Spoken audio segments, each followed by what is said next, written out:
bangsaku, sendekkanlah telingamu pada ucapan mulutku, pasanglah telingamu untuk pengajaranku, hai bangsaku, sendekkanlah telingamu pada ucapan mulutku, pasanglah telingamu untuk pengajaranku, hai bangsaku, sendekkanlah telingamu pada ucapan mulutku.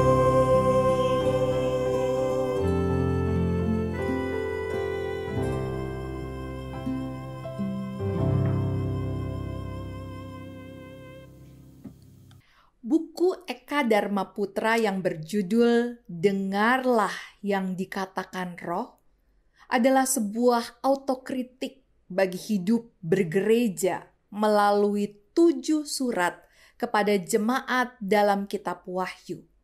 Buku ini diterbitkan tahun 2002 oleh penerbit Gloria, Yogyakarta. Buku yang lahir dari perenungan dan sekaligus ulasan dari 7 surat yang ditujukan kepada 7 jemaat yang terdapat dalam kitab Wahyu, Wahyu pasal 2 ayat 1 sampai pasal 3 ayat 22, sebuah penggalian akan kebenaran firman yang diyakini tidak berubah. Esensi persoalan yang dihadapi umat manusia pada umumnya dan gereja pada khususnya yang juga tidak berubah. Maka dari itu, setiap surat diakhiri dengan kalimat, "Siapa bertelinga, hendaklah ia mendengarkan apa yang dikatakan Roh kepada jemaat-jemaat." Kerinduan seorang Eka Dharma Putra dalam pergumulan panjang bahwa ia rindu sebelum Tuhan menyatakan tugasnya selesai di bumi ini. Betapa rindu hatinya menyaksikan kita menjadi orang-orang Kristiani yang mendengarkan. Mari kita ikhtiarkan 9 hari penantian akan janji Tuhan sebagai kesediaan dan kesetiaan mendengarkan yang dikatakan Roh. Tuhan menyempurnakan niat kita ini dan Tuhan memberkati kita. Hari ini kita akan belajar dari jemaat Pergamus. Judul tema hari ini adalah tempat iblis bertahta. Mari kita menyaksikan penyajiannya.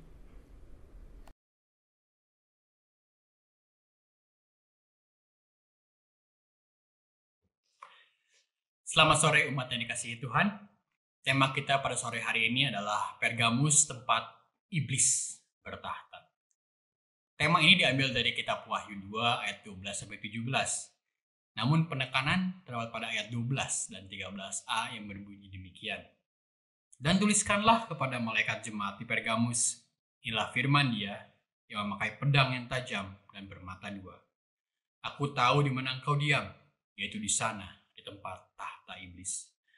Mengapa Pergamus sampai sebut tempat di mana iblis bertahta? Setidaknya 2 alasan mengenai hal ini.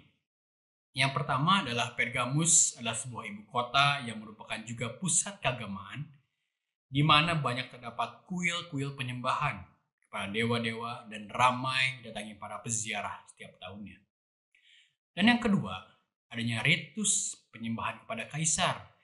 Ritus yang mewajibkan seluruh keluarganya untuk menghadap kepada patung kaisar, bersikap hormat, membakar dupa, dan mengucapkan kaisar adalah Kurios. Kurios sendiri memiliki 2 arti, itu sebagai Tuhan ataupun sebagai Tuan. Namun hal ini yang menyebabkan Tuhan sampai menegur jemaat di Pergamus. Karena Tuhan melihat bahwa jemaat di Pergamus adalah jemaat yang bimbang dan tidak teguh pada imannya. Karena dapat dilihat adanya dua kelompok besar pada saat itu.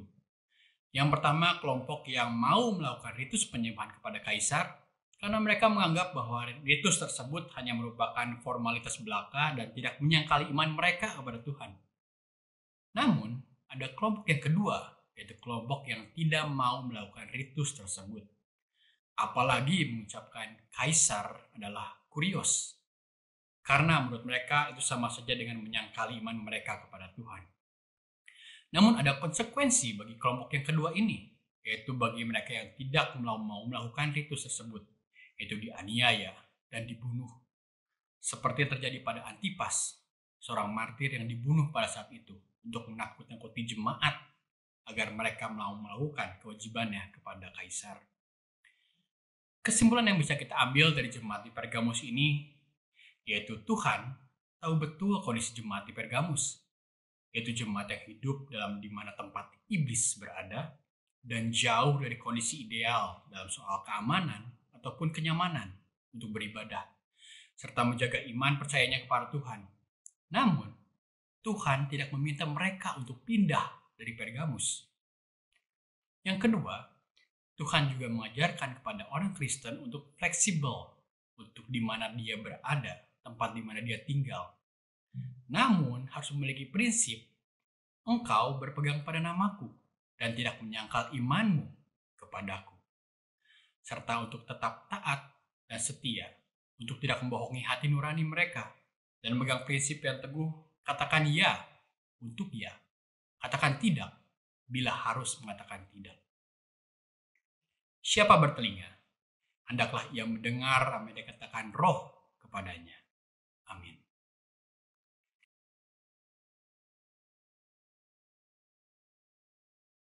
Mari kita berdoa.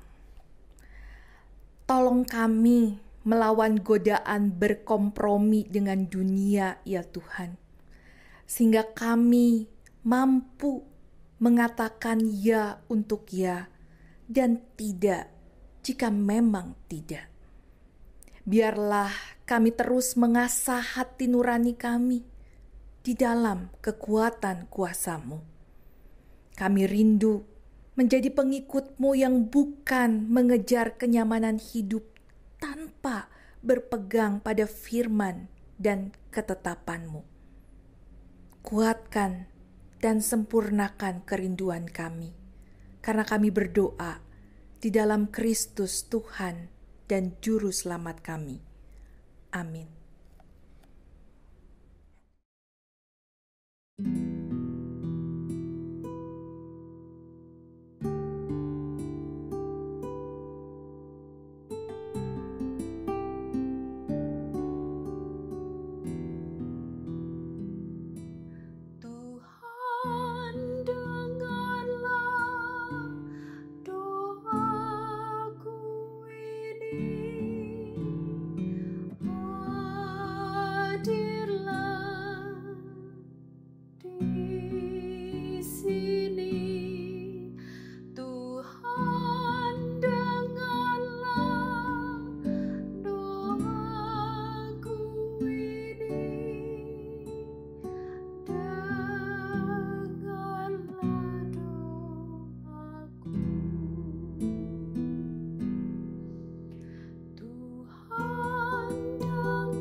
Mari kita menaikkan doa-doa syafaat kita.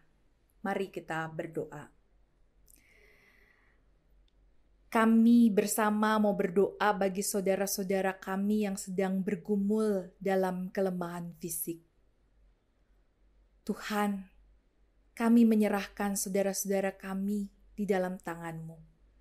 Secara khusus kami bersama mau berdoa untuk Ibu Marta di tengah pemulihan yang masih harus dilakukan. Kami mohon, kuatkan Ibu Marta menjalani proses pemulihan dalam kebaikan Tuhan. Kuatkan keluarga yang mendampingi. Begitupun juga kami bersama berdoa untuk Ibu Elizabeth. Ketika dia boleh didampingi oleh rumah sakit maupun keluarga dalam proses pemulihannya, kami mau menyerahkannya dalam tangan kasih Tuhan. Kami bersama juga mau berdoa bagi Ibu Juliani. Ketika saat ini dia masih harus memulihkan keadaan fisiknya. Kuatkan keluarga yang mendampingi, supaya proses pemulihan ini dijalani dalam kekuatan Tuhan. Kami pun bersama mau berdoa untuk Pak Beng setelah proses operasi yang dijalani. Kami percaya tangan kasih Tuhan yang selama ini tengah mendampingi bukan hanya Pak Beng tapi juga keluarganya. Karena itu Tuhan menyempurnakan semua pemulihan supaya pemulihan ini mendatangkan kebaikan yang daripada Engkau. Doa kami juga untuk pemulihan Bapak Pranata dan Ibu Else. Pendampingan keluarga lah yang menguatkan Bapak Pranata dan juga Ibu Else mengalami pemeliharaan Tuhan. Kami menyerahkannya dalam tangan kasih-Mu ya Tuhan.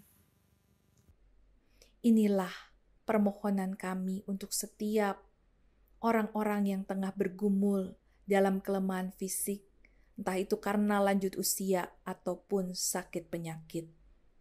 Kami mohon, dengarkanlah doa kami ya Tuhan.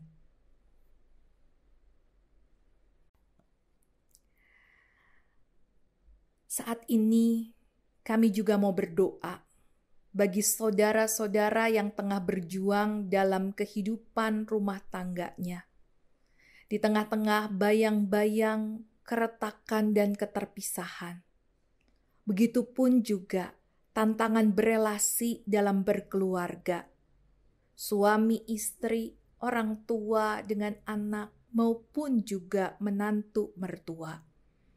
Kami mau menyerahkan juga mendidik dan membesarkan anak-anak dalam hikmat Tuhan. Karena itu, kehidupan rumah tangga lepas rumah tangga mau kami serahkan ke dalam tangan-Mu. Kami mohon, dengarkanlah doa kami ini ya Tuhan.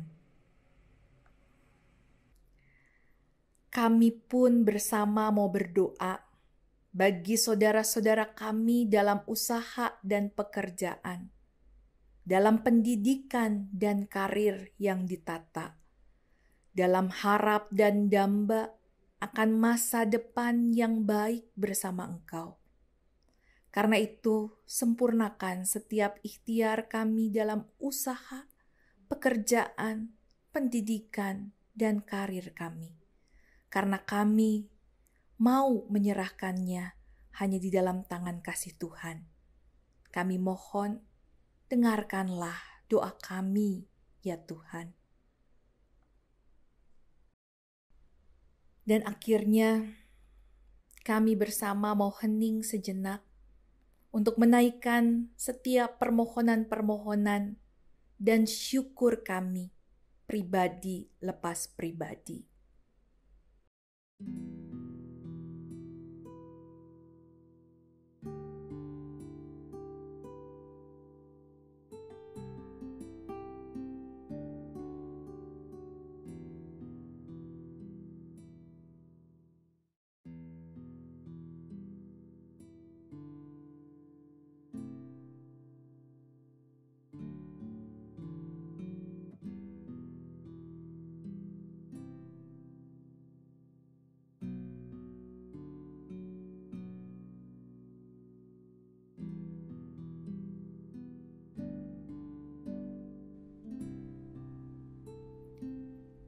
Inilah ya Tuhan, seru doa kami.